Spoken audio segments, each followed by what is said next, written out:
The Soybean School on RealAgriculture.com is brought to you by Pride Seeds, Cruiser Max Vibrance, High Stick NT, and the Manitoba Pulse Growers.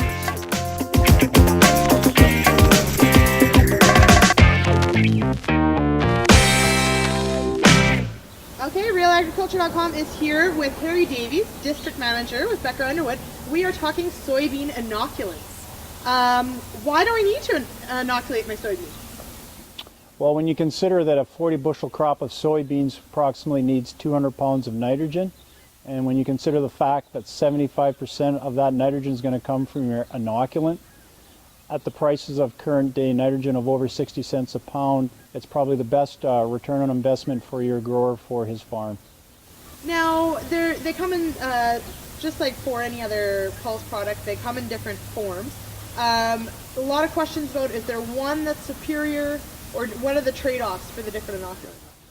That's a very good question. When I do presentations, I always refer to it, I have young kids, the three little pigs, and we sell liquids that we put on the seed, we sell peats that we put on the seed, and we also sell granules, or we can actually sell liquid in furrow.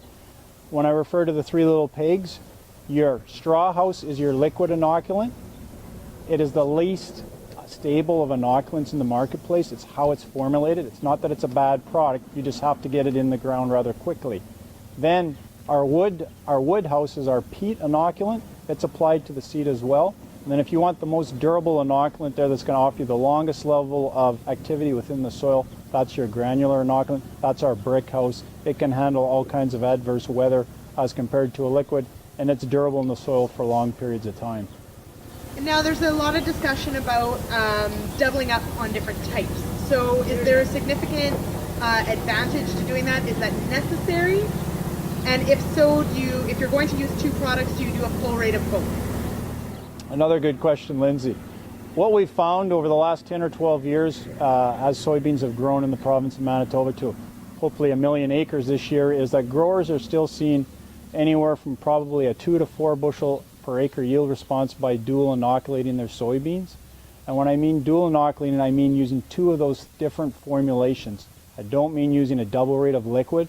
I mean using like a liquid on the seed and a granule in the ground, or a liquid on the seed and a peat on the seed. The reason that we want to dual inoculate our beans is for two reasons. The main reason is quite often we're seeding into adverse conditions here in Manitoba, and by dual inoculating the seed, we're putting a higher concentration of rhizobia in a small area. Such things as a pH of our soils, pHs of soils above 8, we have lots of areas where we have high pHs, are harmful to rhizobia. So that's going to kill some of the rhizobia off. But the main reason in the valley here, in the Red River Valley, is usually excess moisture. If we seed a crop of soybeans and 3 days later we get 2-3 inches of rainfall, which we have had, inoculant rhizobia, they're living organisms, they need to breathe oxygen. We'll start to see a high level of mortality at 7 to 10 days if we have heavy saturated soils because of a lack of oxygen. So by putting a liquid or a peat on the seed plus a granular in the ground, we're going to have some mortality under high moisture conditions, but we're going to have more rhizobia survive to do the job for the plant later on. The second reason that we like to still see dual treating our beans is we do a very good job as an industry with the liquids and peats on the seed. So we promote early nodulation on the crown, but if we can get nodulation starting on our lateral roots 1-2 weeks later when those plants are foraging for nutrients and moisture, that's going to start that nitrogen fixating process 1 or 2 weeks later. That's going to give us 1 or 2 weeks more nitrogen fixating capacity at the back end of the growing season when the soybeans need the most. And that's why we're seeing our yield responses that we do by dual treating. When we're dealing with liquid inoculants, a grower typically has 10 to 30 days to get his soybeans in the ground. This gives a grower time in the event of a weather issue, an equipment break. Gives him the flexibility that he doesn't have to get the beans in the ground right away. When we're dealing with peat inoculants, the grower has 24 hours to get that inoculant once it's treated on the bean seed into the ground. When it comes to handling the actual product, particularly the granules, and you have a separate tank in your air drill or air seeder, the advice we give all our growers is to not load too much product in at one time.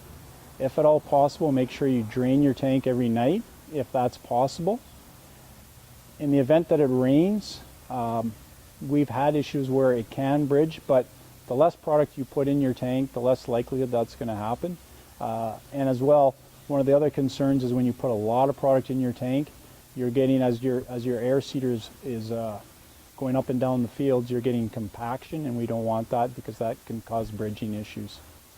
And lastly, any compatibility issues, or where could farmers go to make sure that the products they're using, or any starter fertilizer or anything like that, aren't going to kill off the rhizobia early? If you're a grower and you're considering using a seed treatment with your inoculant for your soybeans, I strongly encourage that you check the websites from the various inoculant suppliers, as they too will have a listing of the compatibilities with the inoculant and the liquid seed treatment. Most seed treatments are compatible with rhizobia, but I do ask you that I urge you that you check with your inoculant supplier on their website.